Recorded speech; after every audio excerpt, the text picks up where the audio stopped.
Hello, beautiful people. Myself Ash, and if you have clicked on this video, then it means that you are addicted to potential and you love your potential, but you are not acting on it fully. And these are the signs that you are not acting on it fully and you love potential. So, one thing that I want to make clear is that if you love your potential, you are also going to attract all those people who have the potential but are not acting on it, because it's the law that whatever traits you have in yourself, you are going to attract the people who have these similar traits.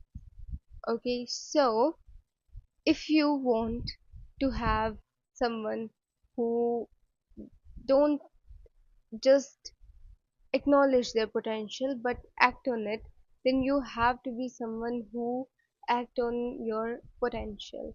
Okay, and I'm going to discuss all the signs that if you are someone who do this, but in order to be someone who don't do this, just do completely opposite of each of the point that I'm sharing here.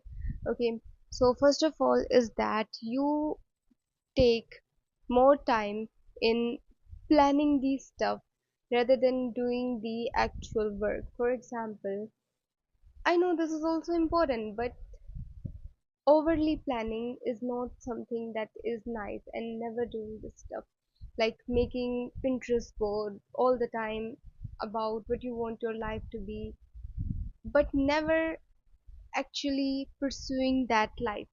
You have put on your vision board that you want to study 3 hours a day, but you are just decorating that Pinterest board rather than actually picking up the book and picking up the syllabus that you are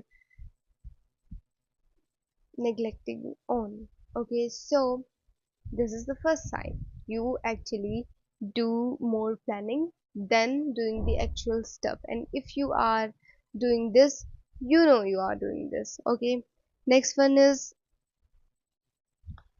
consistently starting new versions of yourself, and that can, it can be like, watching all those how we can glow up videos but never actually having a glow up.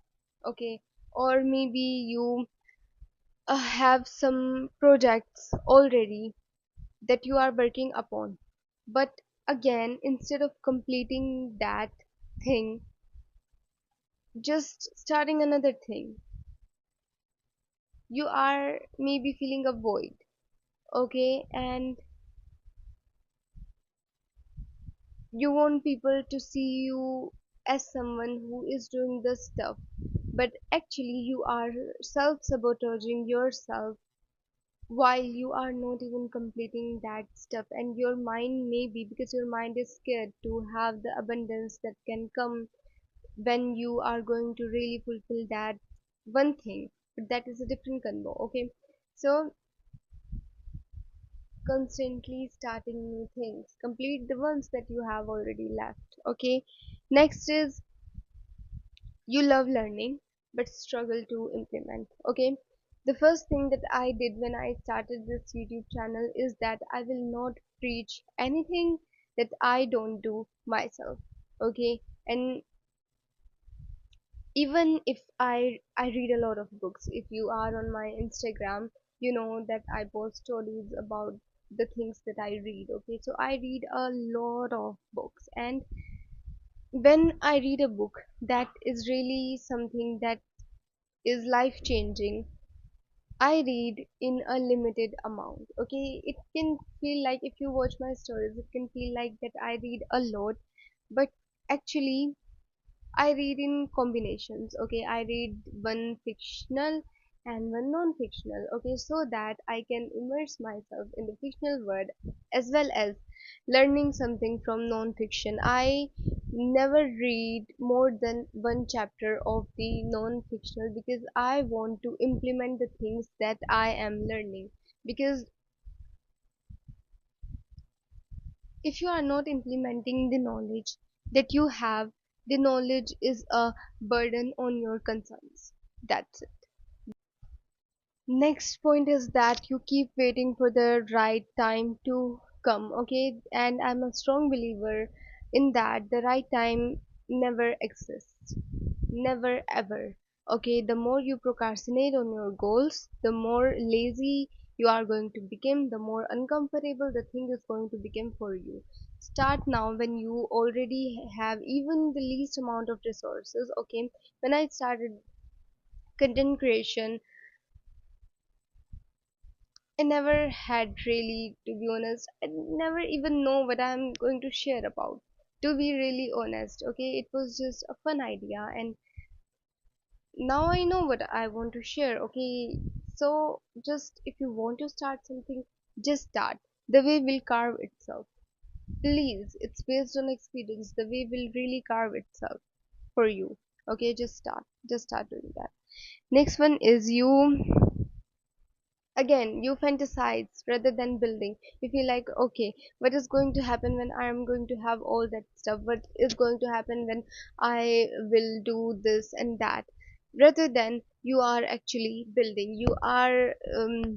It's good to visualize. It's really nice to visualize, but there is a difference between visualizing and daydreaming.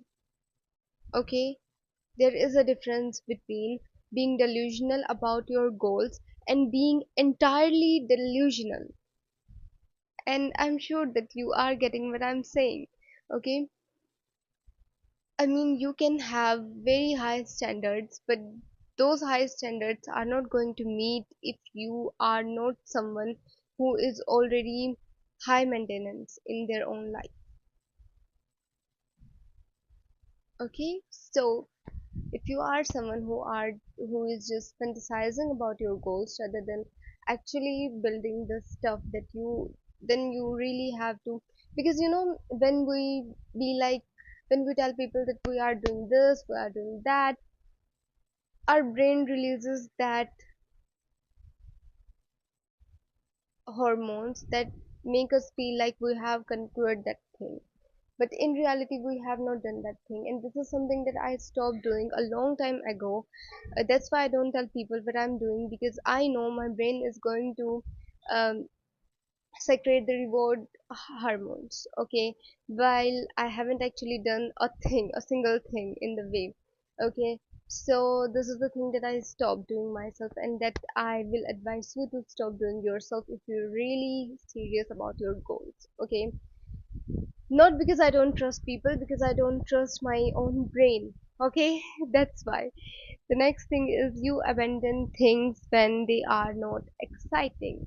And the way to success is really, really, really boring. Real relationships are boring. Real success is boring. Real achievements are boring. You are going to achieve that thing, and then you are like, okay, I have achieved that thing. It's not that exciting that it used to look like from the outside. Okay, when you leave a toxic relationship and you get in a healthy relationship, you are going to feel like there is not much drama, there is not that much. Sometimes it can feel like the lack of chemistry, but it's not the lack of chemistry, it's called emotional maturity. Okay, that is the thing. You leave things when they are not exciting because you are addicted to drama.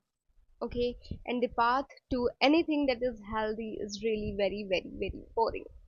So you have to let your mind to be boring, and the way you can train your mind to be boring is to at least have half an hour in your everyday life to just, when you are not doing anything.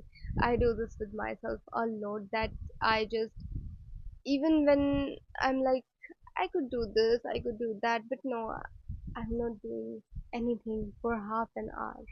Okay, I'm just walking and just um, looking here and there. I don't even have my phone around me, not any book, not any podcast, nothing.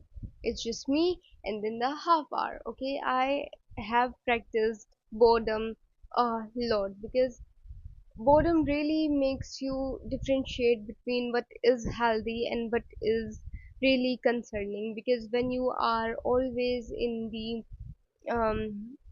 circumstances or in the environment that feel like it's toxic, you your brain really gets numb. It can differentiate between what is toxic and what is really just normal. Okay, so please practice boredom. And I hope this video is helpful. If it is, just leave a comment and subscribe. And if you want to share it with someone who does all these things, then please share to them. And thank you for watching.